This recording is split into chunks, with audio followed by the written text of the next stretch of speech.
Je n'avais pas basé sur un effet de surprise, sinon c'était flop. Vous l'avez depuis tout à l'heure, l'idée du message, enfin l'idée, le passage en tout cas. Alors j'avais choisi mon sujet vendredi, mais pas ici, vendredi d'avant.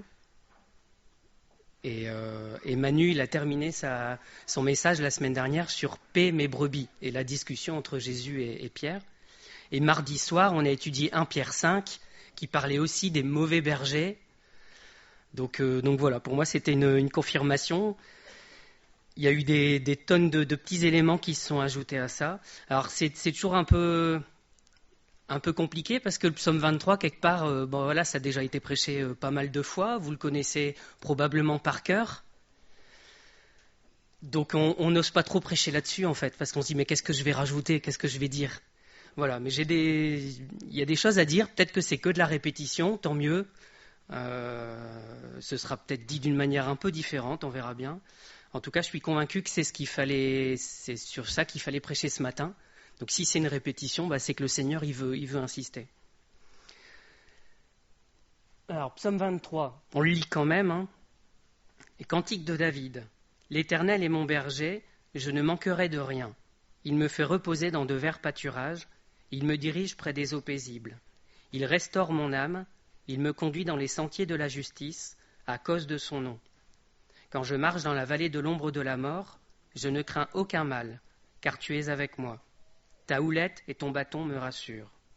Alors, la fin du psaume 23, je ne l'ai pas recopié parce qu'en fait, je ne vais pas parler dessus, mais tu dresses devant moi une table en face de mes adversaires, tu oins d'huile ma tête et ma coupe déborde.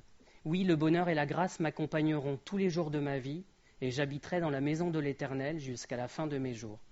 Alors, je vais m'arrêter avant, en fait, à ta houlette et ton bâton me rassurent, si déjà on va jusqu'au bout. Parce qu'après, ce n'est pas tout à fait la même image, en fait, quand on y regarde. C'est l'image d'un banquet, c'est l'image d'un repas. Et voilà, il y a un mélange un peu des deux images. Donc j'ai voulu me centrer juste sur finalement les 2-3 premiers versets. Donc ça commence forcément avec l'Éternel est mon berger.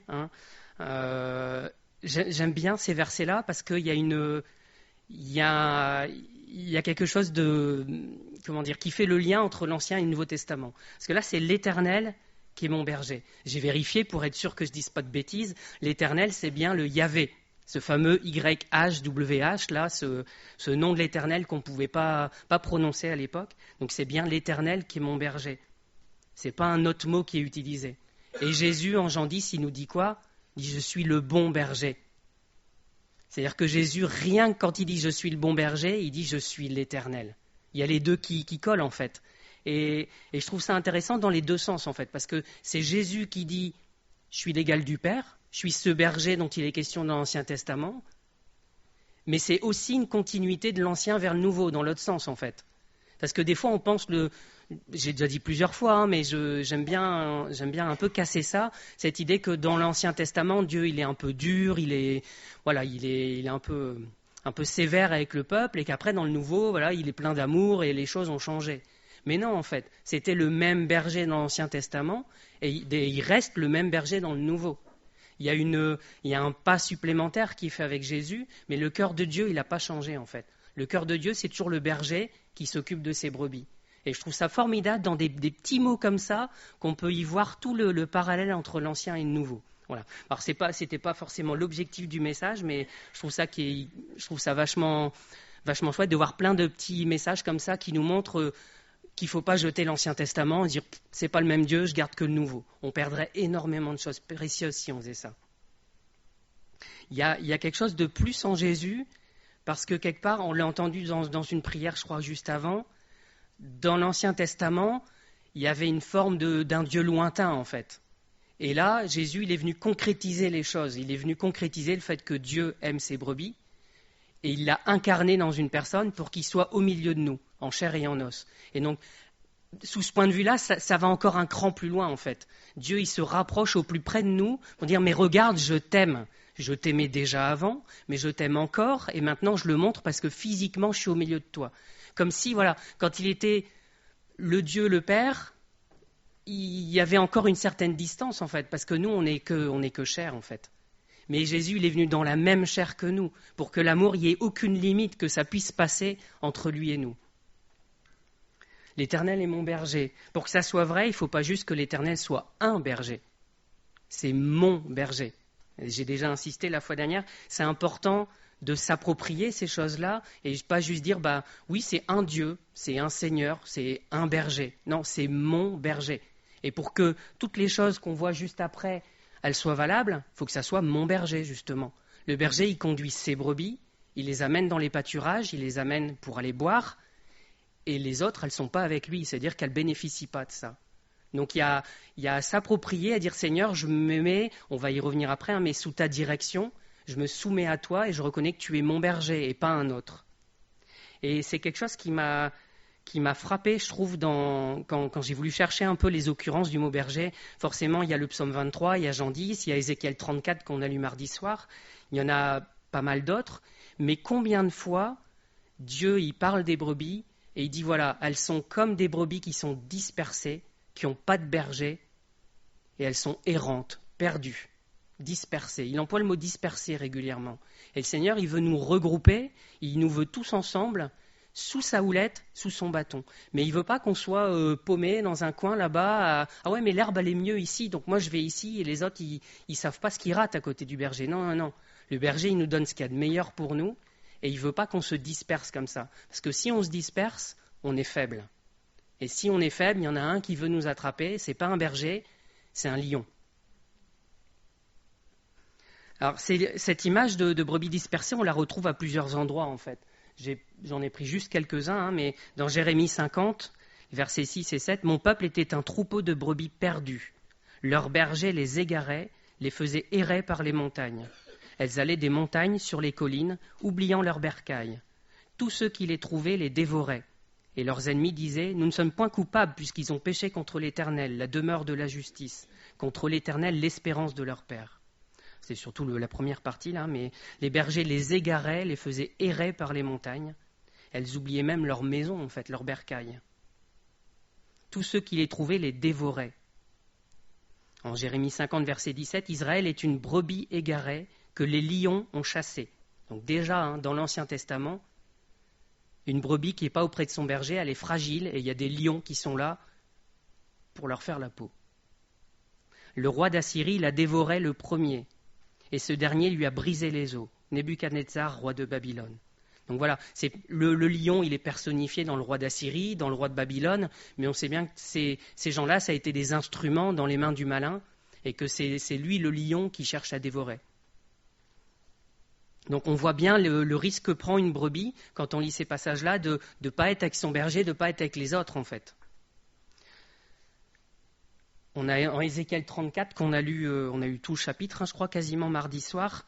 Il y a vraiment un grand contraste dans ce passage-là. Je ne vais pas prêcher sur Ézéchiel 34, pas aujourd'hui en tout cas, mais entre les mauvais bergers en fait, ceux qui, comme on l'a lu juste avant, qui dispersent les brebis, qui en profitent en fait, qui sont là pour faire du profit sur le dos des brebis.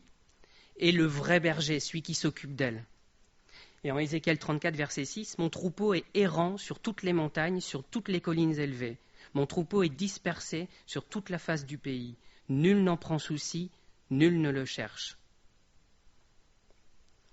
Et alors vous allez me dire, ouais, mais là, tu es encore dans l'Ancien Testament, donc j'en ai pris aussi dans le Nouveau pour vous montrer que la notion n'a pas changé entre les deux.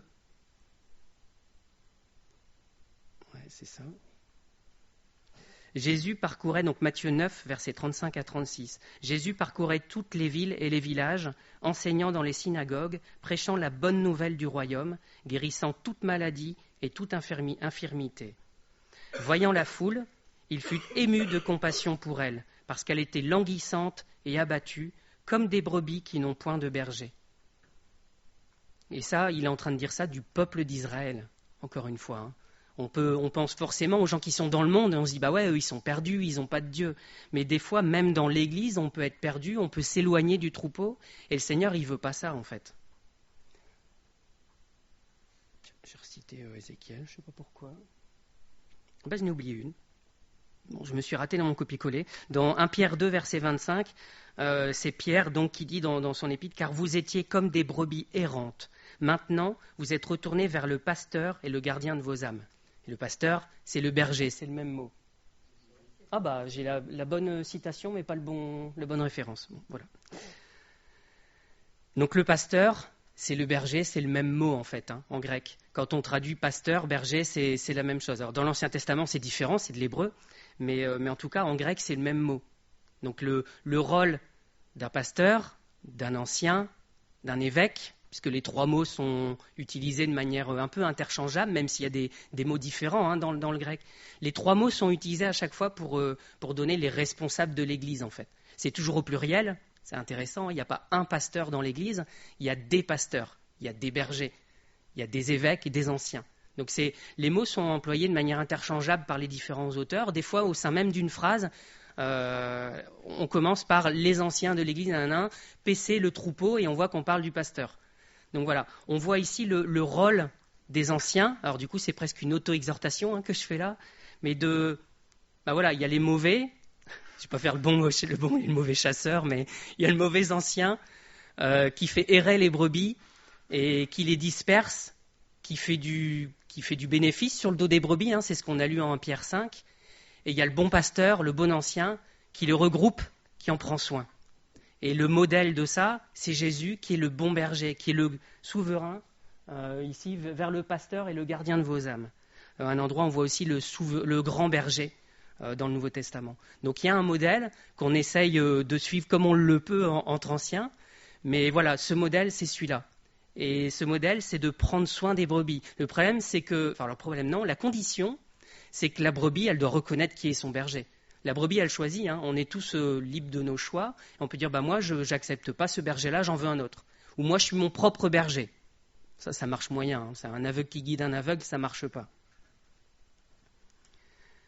Alors, le bon berger, forcément, on ne peut pas s'empêcher de citer Jean 10. Il y a des parallèles entre Jean 10 et le psaume 23. Donc, Jésus qui dit lui-même en Jean 10, à partir du verset 11, « Je suis le bon berger. Le bon berger donne sa vie pour ses brebis. Mais le mercenaire, qui n'est pas le berger, et à qui n'appartiennent pas les brebis, voit venir le loup, abandonne les brebis et prend la fuite. Et le loup les ravit et les disperse. » Vous voyez, on retrouve le loup et on retrouve la notion de disperser, en fait. Et je crois qu'il y a vraiment un encouragement du Seigneur dans cette notion du berger, c'est de regarder aussi aux brebis et ce qu'il veut pour les brebis.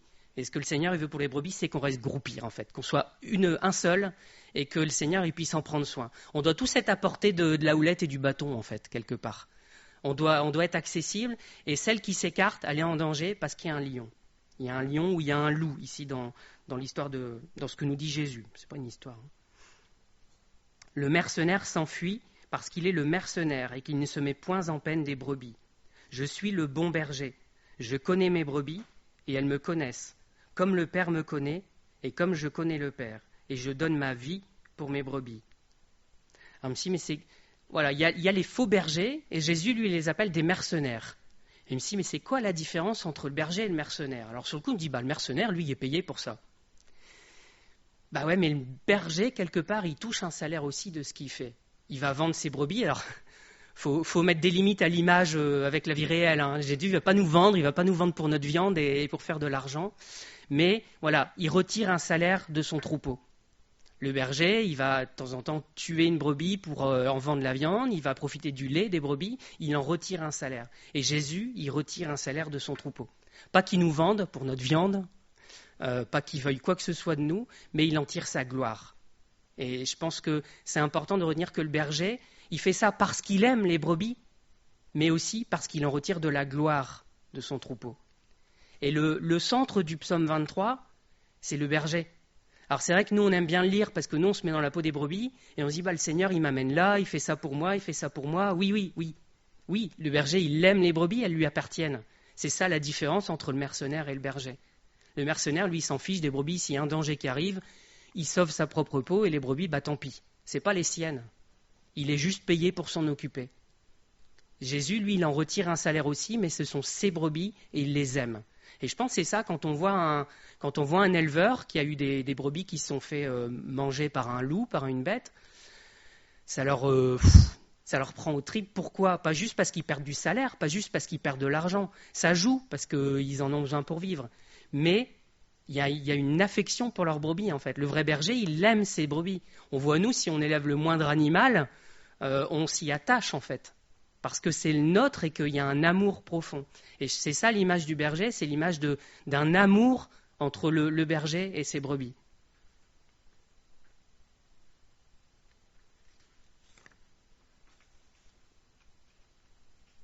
L'Éternel est mon berger, je ne manquerai de rien. Ça, c'est la suite du verset 1. Et en Jean 4, versets 13 à 14, Jésus il dit « Quiconque boit de cette eau aura encore soif ». Donc là, il parle à la Samaritaine et il dit « Mais celui qui boira de l'eau que je lui donnerai n'aura jamais soif. Et l'eau que je lui donnerai deviendra en lui une source d'eau qui jaillira jusque dans la vie éternelle. » Alors on nous promet de ne pas avoir faim et de ne pas avoir soif dans ces versets-là. Il y a d'autres versets qui en parlent encore, on y viendra après. Et pourtant, il y a des chrétiens qui meurent de faim. Il y a des chrétiens qui meurent sous la persécution, qui n'ont rien toute leur vie, juste le minimum nécessaire, voire des fois pas assez que nécessaire. Alors, est-ce qu'ils ont vraiment manqué de rien, ces chrétiens-là ? C'est dur, hein ? C'est dur. Je pense que dans plein de cas, le Seigneur, il pourvoit physiquement aux besoins. Il y a des témoignages, il y en a plein de gens qui avaient besoin de quelque chose, et Dieu, il est intervenu de manière miraculeuse. Donc c'est valable, j'ai envie de dire, aussi physiquement, mais la chose est que le psaume 23, c'est avant tout une image spirituelle des choses. Et en Jean 10, Jésus, il nous parle d'un berger aussi, c'est aussi une image spirituelle. Jésus, il n'est pas venu avec son bâton, avec sa houlette, pour nous donner des coups, pour nous remettre au bon endroit. C'est une image spirituelle. Et je crois que, avant tout, elle est spirituelle, et par moments, le Seigneur, il l'applique de manière concrète. Pour contredire donner un autre exemple, on pense à Georges Muller, en fait, qui a jamais manqué de rien. Il s'est occupé de, je crois que c'est en centaines d'orphelinats. Hein. Quand on voit l'œuvre qu'il a fait à la fin, c'est impressionnant le nombre d'enfants, le nombre de milliers d'enfants qui sont passés dans ces orphelinats. Et il n'a jamais rien demandé aux hommes. Il a demandé à Dieu, et des fois il a eu les choses, mais à la minute près, il a eu à manger pour les enfants. On parle de ce petit déjeuner, hein, où ils étaient avec les enfants à table, et il n'avait rien. Et il prie Seigneur, merci pour ce repas, et au moment où il a fini de prier, ça sonne à la porte et on lui ramène de quoi manger. Voilà, à certains moments, le Saint-Esprit, il applique les choses de manière concrète dans nos vies. Mais je ne suis pas convaincu qu'on puisse dire, voilà, je lis ces passages-là, j'aurais jamais besoin de rien physiquement. Je pense que c'est spirituellement avant tout, le Seigneur, il veut nous nourrir, il veut nous donner à boire, et on ne manquera jamais de rien spirituellement. Ça, c'est une certitude.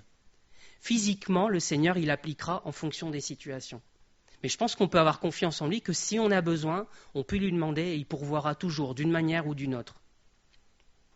L'inconvénient de prendre ce passage-là de manière très concrète, absolument tout le temps, c'est qu'on ne va pas tarder à dévier et se dire, en fait, finalement, dans la Bible, il y a des promesses de jamais être malade, d'être riche, d'avoir tout ce qu'il faut, et voilà. Et on tombe très rapidement dans la doctrine de prospérité.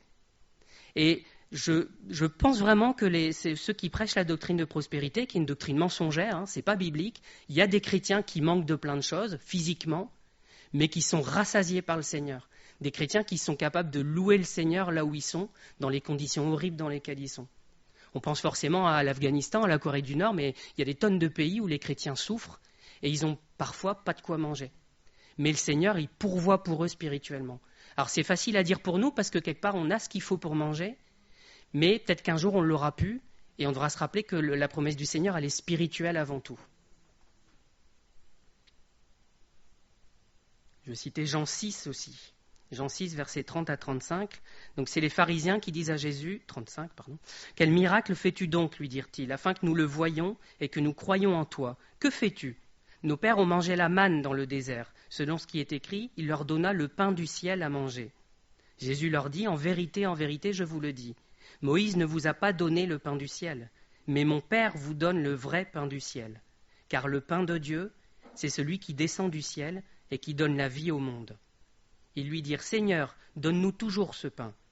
Jésus leur dit, je suis le pain de vie. Celui qui vient à moi n'aura jamais faim, et celui qui croit en moi n'aura jamais soif. Vous voyez bien qu'il n'est pas question ici de manger réellement Jésus, de boire réellement Jésus.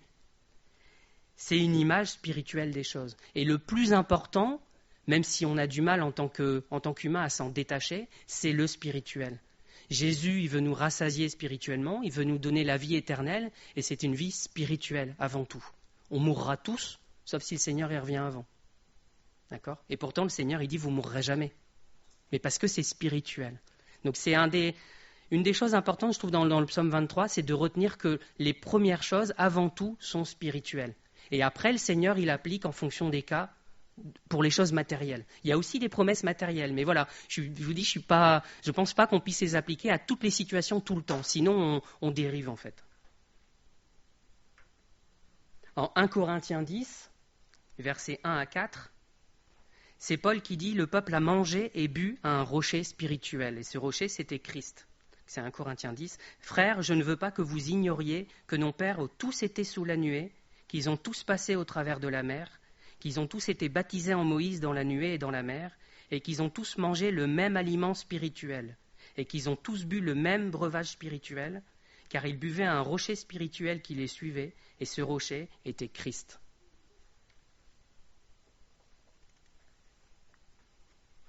Ce qui est terrible, c'est que c'est des juifs, alors je ne sais plus si c'est les pharisiens ou si c'est les disciples, du coup j'ai un doute en Jean 6, mais qui disent à Jésus, mais nous on a mangé le pain de Dieu, on a mangé la manne. Et ils sont retombés dans l'aspect physique, on a mangé du pain, voilà, c'est ça le pain de Dieu. Et Jésus, il leur dit juste avant, donc dans Jean 6, mais non, Moïse ne vous a pas donné le pain de Dieu. C'est Dieu le Père qui vous le donne et c'est moi le pain de Dieu. C'est le pain spirituel. Alors du coup, à quel berger on s'attend ? Parce que si on s'attend à un berger qui nous guide physiquement, tout le temps, concrètement, dans les choses matérielles, on se trompe en fait. On doit s'attendre à un berger qui nous guide spirituellement dans les bons endroits. Et il le fera aussi physiquement parce que c'est une conséquence quelque part. Je ne veux pas juste nous dire, voilà, on a un berger spirituel et puis dans notre vie de tous les jours, on fait n'importe quoi et puis le Seigneur, il n'y a aucun rapport avec ça. Ce n'est pas vrai. Mais avant tout, la direction, elle est spirituelle. Et si on attend des bénédictions matérielles de la part du berger, alors on a les mauvaises attentes en fait. Et alors on sera déçu, parce que le Seigneur n'y répondra pas forcément. Un petit dernier pour la route sur ce sujet-là. 2 Corinthiens 4, verset 17. « Car nos légères afflictions du moment présent produisent pour nous, au-delà de toute mesure, un poids éternel de gloire, parce que nous regardons non point aux choses visibles, mais à celles qui sont invisibles. Car les choses visibles sont passagères et les invisibles sont éternelles. » On voit bien là que la bénédiction n'est pas toujours matériellement, c'est au moment des afflictions. Alors je crois que j'avais un autre passage ailleurs, mais j'ai dû le zapper.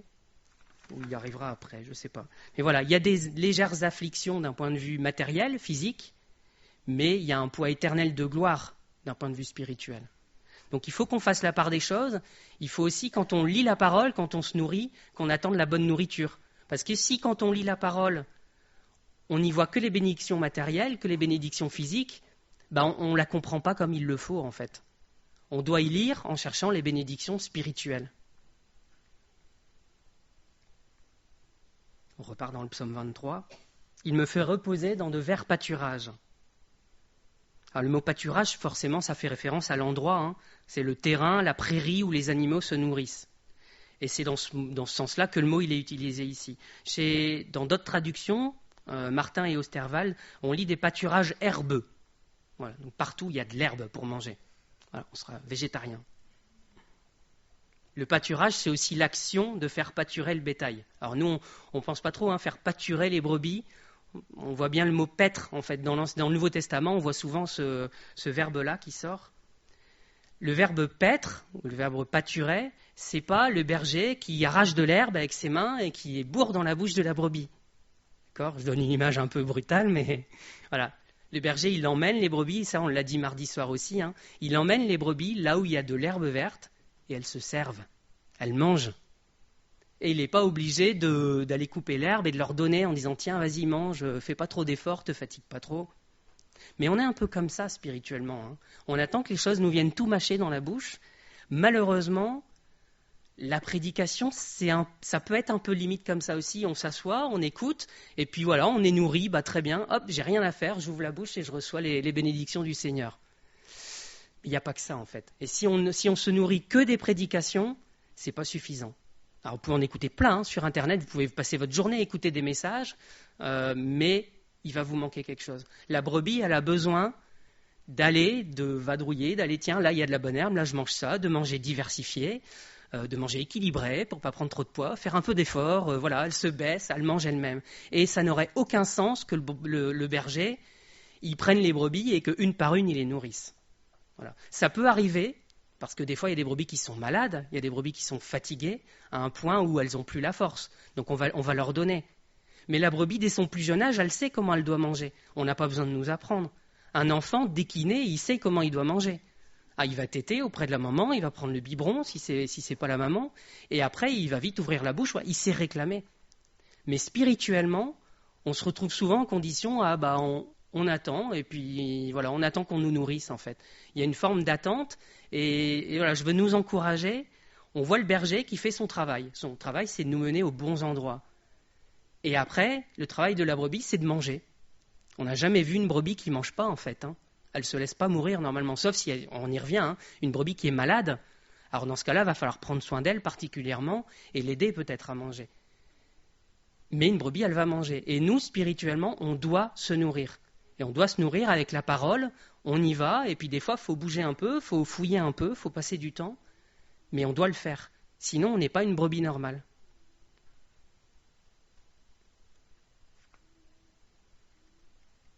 Normalement, le rôle des anciens, c'est pareil, c'est pas de nourrir les gens directement dans la bouche. On ne verse pas les choses dans le bec. J'espère qu'on y arrive par nos messages, mais on vous amène aux bons endroits pour que vous puissiez vous servir vous-même en fait. Alors c'est vrai qu'on déblaye un peu le passage des fois, on enlève des choses, on dit voilà, ça c'est, faut pas aller là-bas, faut aller là-bas, mais j'espère que voilà, vous comprenez que l'idée c'est de vous amener à lire la parole, à prier le Seigneur, à vous mettre devant le Seigneur en fait. Le bon endroit, l'endroit où il y a de l'herbe verte, c'est au pied du Seigneur. Et on veut vous amener par nos messages. Alors je parle au nom des anciens, mais sans avoir rien demandé quoi que ce soit, mais je pense qu'on sera tous d'accord là-dessus. J'ai le hochement de Pascal qui confirme. Voilà, on ne veut pas juste nourrir en permanence tous les dimanches comme ça, de manière presque artificielle, mais on veut vous amener à lire la parole, à prier, à vous approcher du Seigneur, et c'est lui qui nourrira en fait. Nous, on fait que vous prémâcher quelque chose et vous le donner de la manière voilà, un peu imparfaite, une manière humaine. Mais voilà, le but, c'est que chacun, on cherche auprès du Seigneur ce dont on a besoin. Le côté positif quand on prêche, c'est que nous, du coup, on fait ce travail d'aller fouiller dans la parole, de chercher, de réfléchir et de se mettre devant le Seigneur et dire qu'est-ce que tu veux me dire au travers de ce passage-là.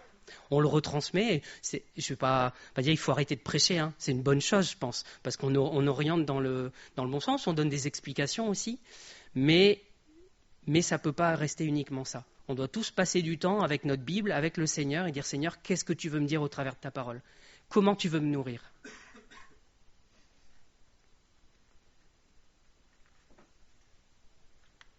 Alors si physiquement, on peut se passer de manger quelques heures, quelques jours, quelques semaines, quelques mois, si on avait des bonnes réserves, spirituellement, il ne faut pas. Voilà. Physiquement, ça fait du bien de se passer de manger.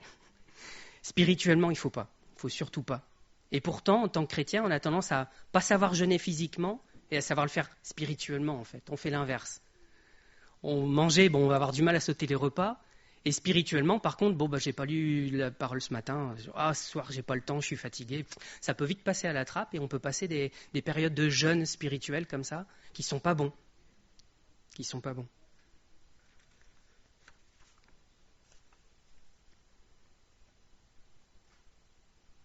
Donc vous voyez qu'il y a quelque chose qui dépend du berger. Et j'aime bien le psaume 23, il y a plein de passages comme ça, mais parce que juste le lire et contempler comment il est le berger, ça fait du bien en fait, de voir le berger et ça amène à la louange. Mais c'est intéressant aussi de regarder les brebis et comment elles sont, qu'est-ce qu'elles attendent de leur berger. Est-ce qu'elles font leur travail aussi, elles, de brouter et de produire du lait, d'être agréables au berger? Ou est-ce qu'elles refusent de manger, elles vont systématiquement loin du berger, il est obligé d'aller les rattraper? Il y a un travail des deux côtés en fait, c'est une relation les deux. Et dans une relation, il y a deux parties, il faut que les deux elles jouent le jeu, sinon la relation elle est un peu bancale. Il me dirige près des eaux paisibles. Il me dirige. J'ai une certaine liberté de mouvement, mais autour de mon berger. Alors concrètement, je peux aussi m'éloigner de mon berger, mais ce n'est pas une bonne chose. Si le berger il amène ses brebis à un endroit, c'est parce que en dehors de cet endroit, il y a des dangers. On pense nécessairement à la montagne. Hein. Il y a des endroits où il y a des rochers, il y a des ravins. Les brebis, elles peuvent tomber dedans. Pardon. Il y a le lion aussi, il y a le loup. Il y a toutes sortes de dangers qui guettent les brebis. Et le but du berger, c'est de les garder en sécurité. Le but de notre berger, ce n'est pas de limiter nos mouvements juste pour les limiter. C'est de les limiter parce qu'il sait qu'en dehors de ça, on est en danger. La bonne nouvelle, c'est que même si on s'écarte de ça, le berger, il accourt. Et on voit dans le Nouveau Testament, je ne l'ai pas repris ici, hein, mais il est prêt à abandonner les 99 qui sont au bon endroit pour aller chercher celle qui s'est égarée. Mais ce n'est pas le but. Dans l'idéal, les brebis, elles devraient rester autour de leur berger, centrées sur leur berger, et il n'aurait pas à aller à plein d'endroits aller chercher celles qui sont en train de se perdre et de se disperser. Alors, est-ce qu'il me dirige vraiment ? Est-ce que j'entends le berger ? Est-ce que j'entends sa voix ? Alors, pas toujours audiblement, hein, mais est-ce que je vois sa direction dans ma vie ? Est-ce que je la comprends ? Est-ce que je lui obéis ? Ou est-ce que je suis plus comme une brebis qui fait la sourde oreille et moi j'ai envie d'aller là-bas, ça a l'air sympa, je vais aller là-bas et puis c'est tout. On ne le fait pas comme ça, hein, parce qu'on est discipliné quand même.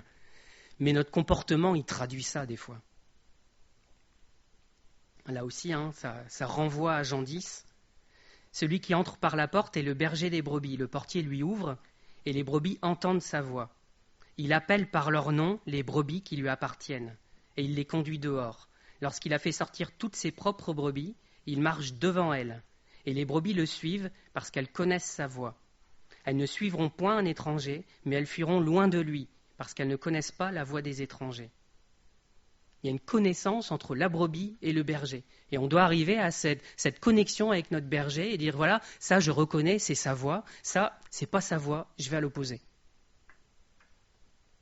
Il m'amène près d'un bon pâturage où je peux manger, et aussi près d'une eau paisible où je peux boire. Alors, c'est moi qui parle en fait, j'ai déjà discuté de ça, mais il ne faudra pas risquer sa vie pour aller chercher de l'eau. On ne doit pas aller dans une chute d'eau au prix de notre vie. Il y a de l'eau qui est là, disponible, en abondance, et une eau paisible. Et je pense qu'il ressort de ces deux images, hein, quand on dit là-dedans, il me fait reposer dans de verts pâturages, il me dirige près des eaux paisibles, c'est l'idée de paix qui ressort de tout ça. Hein. Et c'est exactement ce que veut mon berger. Et j'y reviens, je suis assez lourd là-dessus, mais je pense que c'était une des idées principales. Cette idée de paix, c'est une paix spirituelle avant tout. Mais nécessairement, si on est en paix spirituellement, on ne peut pas être en désordre dans notre vie. La paix qui est spirituelle, elle redescend sur nos émotions, elle redescend sur notre vie concrète. On ne peut pas avoir les deux en décalage comme ça. Mais la portée première de la paix de Jésus, elle est spirituelle. Il est venu apporter la paix. Il nous dit, mais vous allez vous retrouver en division entre le père et ses enfants, la mère et la belle-mère. Voilà. Il cite toutes sortes de relations familiales où il devrait y avoir la paix. Et il dit, vous allez vous retrouver en dispute, en fait, en division à cause de moi. Donc à ce titre-là, il n'est pas venu amener la paix concrète, finalement. La paix, elle est spirituelle avant tout. Et c'est sa présence à lui qui génère même les divisions. Parce que ça coince, quoi, des fois.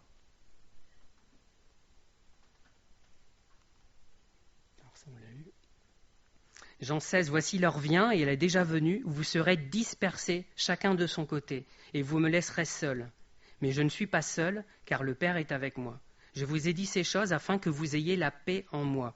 Vous aurez des tribulations dans le monde, mais prenez courage, j'ai vaincu le monde.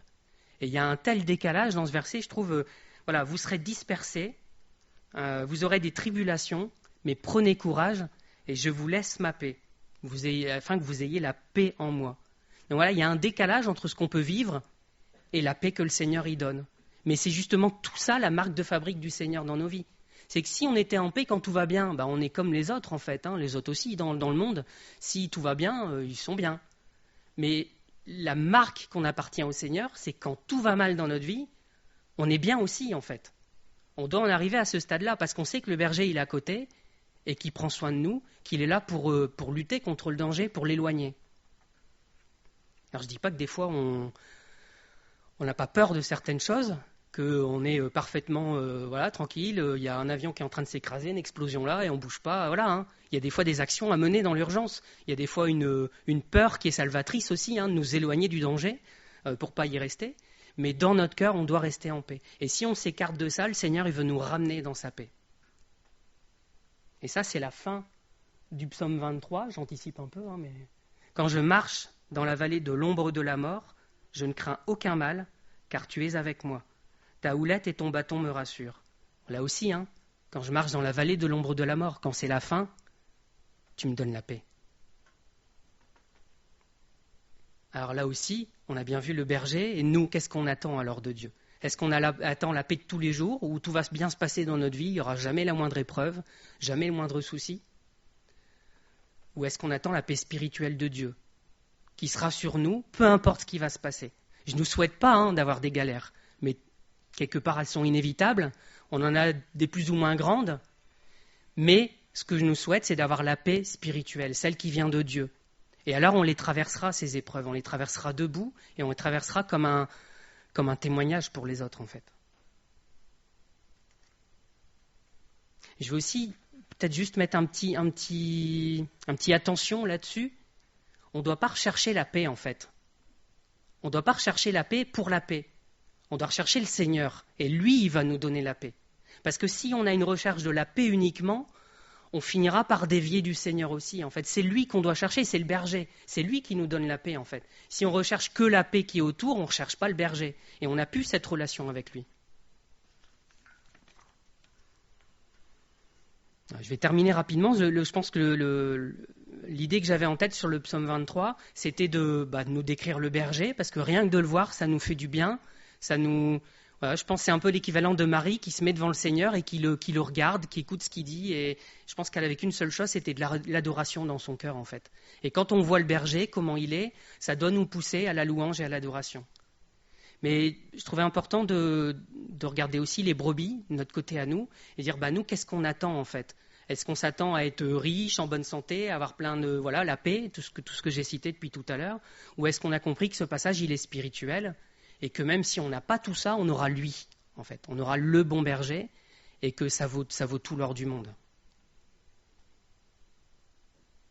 Il restaure mon âme. Pas en arrière. Là aussi, il restaure mon âme, c'est spirituel. Ça, c'est pas juste qu'il veut nous faire du bien et enlever toute maladie. Il veut aussi prendre soin de ses brebis. Le berger, il répare les pattes cassées, il répare les brebis qui se sont abîmées quelque part. Il fait toutes sortes de choses pour ses brebis. On doit leur ressembler pas mal aux brebis, parce qu'on est des fois un peu abîmé par la vie, par les maladies, par d'autres choses. Mais avant tout, spirituellement, notre âme, elle doit être restaurée par le Seigneur. En fait, on doit se rendre compte qu'on était complètement bousillé par le malin, par le péché, et le Seigneur, il veut restaurer ça et faire quelque chose de nouveau. Il me conduit dans les sentiers de la justice. Alors certaines traductions disent aussi, il me conduit dans des sentiers unis. Je trouvais ça important aussi de garder cette idée d'union, et que si on est tous, chacun à chercher l'herbe qui nous va bien, on va se retrouver éparpillés, en fait. Lui, il va aller là-bas, l'autre là-bas, et voilà. Alors que si on est tous centrés sur notre berger, on reste groupés, en fait. Et le seul moyen de rester groupés pour nous, c'est un peu notre salut aussi, en tant que brebis, c'est de rester ensemble dans la bergerie, c'est de rester autour du berger. Donc je veux nous encourager chacun à rester unis les uns avec les autres, mais surtout unis avec le berger, en fait. Si on fait ça, on sera tous tournés vers le même centre, en fait, et on va rester ensemble. Les sentiers de la justice. Le mot qui est traduit par justice ici, c'est Tzedek. Et Tzedek, ça doit faire penser à Melchi-Tzedek, qui était le roi de justice. Donc le Seigneur veut nous apporter la justice et il est bien placé, il a accompli la justice. Là encore une fois, il ne va pas forcément nous donner raison dans tous les procès qu'on peut avoir dans le monde. J'espère qu'on n'en a pas de trop, mais voilà. On peut des fois être en souci, demander réparation par rapport à certaines choses, et ce serait juste de l'obtenir, mais parfois on ne l'obtiendra pas. Mais spirituellement, Dieu nous a fait justice. Il y a une justice qui est déjà pour notre propre cas, parce que la vraie justice serait été de mourir. Et Dieu, il nous dit, je t'évite cette mort, j'ai payé pour toi. Et il y aura une justice plus tard, en fait. Quand le Seigneur, il va juger le diable, il va juger tous ceux qui auront fait le mal, là, il y aura une vraie justice aussi. Mais on doit s'attendre à cette justice-là. et à cause de son nom. Je vais terminer avec ça. On en parle régulièrement le mardi aussi. Au-delà de son amour pour les brebis, Dieu y fait toute chose pour sa gloire. Ce n'est pas une question d'égoïsme, ce n'est pas une question d'orgueil mal placé. Il est le seul à le mériter, il est le seul à en être digne. Et quand on voit le berger, il faut penser à la gloire du berger. Et notre but en tant que brebis, c'est que notre berger soit glorifié. Et pas qu'on lise « Ah, le berger, il est là pour moi, pour faire ça, il fait ça, il fait ça. » Alors, c'est vrai qu'il le fait, mais si on se centre sur ce qu'il fait pour les brebis, eh ben on décroche quelque part, on oublie que le but, c'est lui. Il est suffisant pour lui, en fait. Il n'a pas besoin de nous, en réalité. Mais il le fait aussi parce qu'il nous aime. Mais il nous aime, et le fait de nous aimer, ça participe à sa gloire aussi. Tout participe à sa gloire, en fait. On n'est pas le centre du monde, en fait. C'est ça que j'essaie de dire.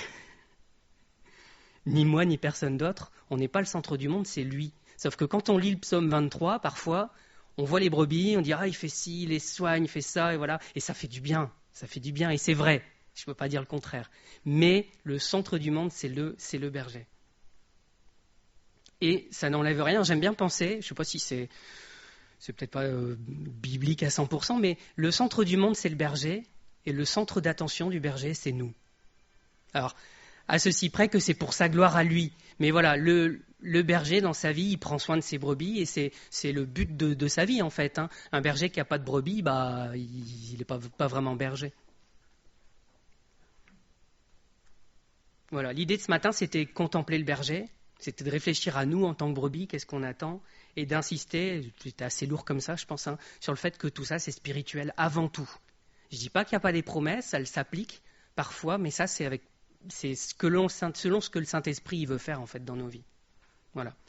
Je vais m'arrêter là et je vais prier, juste pour clôturer.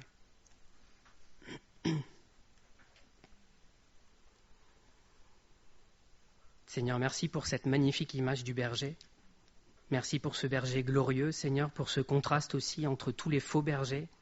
Seigneur, ceux qui sont décrits dans ta parole, qui éloignent les brebis, qui en profitent, Seigneur, qui tentent de voir des richesses sur le dos des brebis. Seigneur, qui sont là juste pour faire du profit et qui se perdent en même temps qu'ils perdent les brebis. Seigneur, je te prie qu'en tant qu'anciens, nous puissions suivre le bon modèle, Seigneur, le bon berger. Seigneur, de prendre soin des brebis, de les amener là où il y a de l'herbe et que, Seigneur, tous ensemble, comme brebis, nous puissions prendre de cette herbe, nous nourrir et nous fortifier, rester à côté de toi et bénéficier de cette relation que tu vas avoir avec nous.